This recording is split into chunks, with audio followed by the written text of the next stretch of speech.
ভারতীয় নৌবাহিনীতে 554টি শূন্যপদে টেটসম্যান মেট পদে নিয়োগ করা হবে।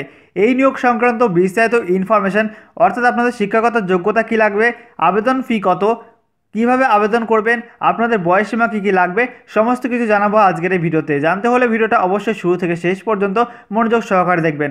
নমস্কার, আমি সুব্রত, আপনারা দেখছেন career wisdom YouTube channel. Video শুরু করার আগে আপনাদের কাছে ছোট্ট একটি রিকোয়েস্ট, আপনারা যদি আমাদের এই চ্যানেলে নতুন হয়ে থাকেন অবশ্যই চ্যানেলটিকে সাবস্ক্রাইব করে পাশে বেল আইকনটি প্রেস করে নেবেন প্রতিনিয়ত নতুন নতুন চাকরির আপডেটগুলো সবার প্রথমে জানার জন্য। চলুন বন্ধুরা, আজকের ভিডিওটা শুরু করা যাক। তো বন্ধুরা, দেখতে পাচ্ছেন তা ইন্ডিয়ান নেভির তরফ থেকে নোটিশটা দেওয়া হয়েছে এবং এখানে আপনাদের জানা হচ্ছে টেটসম্যান মেট পদে আপনাদের নিয়োগ করা হচ্ছে, যেখানে আপনাদের বেতন থাকছে 18,000 থেকে 56,900 টাকা পর্যন্ত।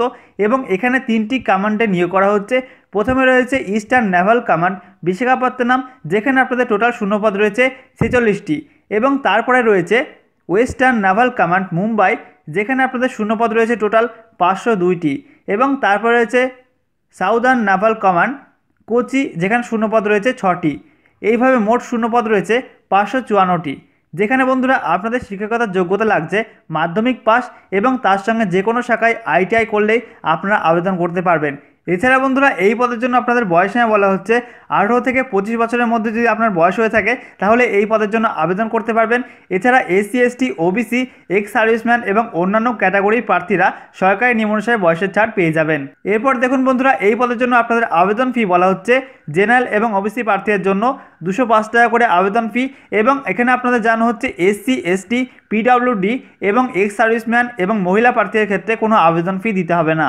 এছাড়া বন্ধুরা এখানে আপনাদের জানা হচ্ছে প্রাথমিকভাবে শিক্ষাগত যোগ্যতার ভিত্তিতে প্রার্থী বাছাই করা হবে এবং সেই সমস্ত প্রার্থীদেরকে কম্পিউটার ভিত্তিক পরীক্ষার মাধ্যমে নিয়োগ করা হবে। এখানে আপনাদের জানা হচ্ছে পরীক্ষার মাধ্যম অনলাইন এবং অনলাইনে পরীক্ষা হবে, যেখানে আপনাদের সিলেবাস বলা হচ্ছে জেনারেল ইন্টেলিজেন্স থাকছে, তার সঙ্গে থাকছে নিউমেরিক্যাল অ্যাপটিটিউড এবং তার সঙ্গে থাকছে জেনারেল ইংলিশ এবং জেনারেল অ্যাওয়ারনেস থাকছে, যেখানে প্রত্যেকটি ক্যাটাগরিতে 25 নাম্বার করে রয়েছে এবং মোট 100 নাম্বারে পরীক্ষা হবে। এছাড়া বন্ধুরা এই নিয়োগ সংক্রান্ত বিস্তারিত ইনফরমেশন জানতে হলে অবশ্যই এই অফিসিয়াল ওয়েবসাইটে ভিজিট করবেন www.joinindiannavy.gov.in। এই অফিসিয়াল ওয়েবসাইটে আপনারা চলে যাবেন, সেখান থেকে বিস্তারিত ইনফরমেশন আপনারা পেয়ে যাবেন। তো বন্ধুরা এই ছিল এই নিয়োগ সংক্রান্ত গুরুত্বপূর্ণ কিছু ইনফরমেশন আপনাদেরকে জানিয়ে দিলাম। যদি ভিডিওটা ভালো লাগে অবশ্যই লাইক, কমেন্ট এবং শেয়ার করতে ভুলবেন না এবং অবশ্যই চ্যানেলটিকে সাবস্ক্রাইব করে নেবেন পরবর্তী আপডেটগুলো সবার প্রথমে পাওয়ার জন্য। আজকের মতো ছিল এই পর্যন্ত, দেখা হবে নেক্সট ভিডিওতে। জয় হিন্দ, বন্দে মাতরম।